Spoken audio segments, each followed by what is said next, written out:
þetta er náttúrulega páskabjórn hjá okkur, já. Og við náttúrulega bara höldum páskana hátíðlega og erum ákveðið svona, má segja trúarlegt þema í nafnagiftinni. Fyrsti páskabjórn okkar, Benedikt, til heiðurs þess tíma páfa. Síðan Júdas í fyrra. Og nú bara náttúrulega mjög viðeigandi að fylgja eftir með Jesú og síðan náttúrulega er það bara nafnið sem á best við þennan bjór.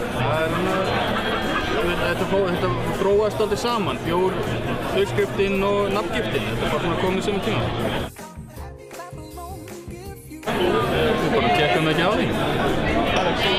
En það er nú allir að selja Jesú, svo þetta er akkur ekki við. Ekki á okkur vitandi, sko, en alltaf velkomin að kíkja. Dýfa tungunni í glasi, já, bornum, sko.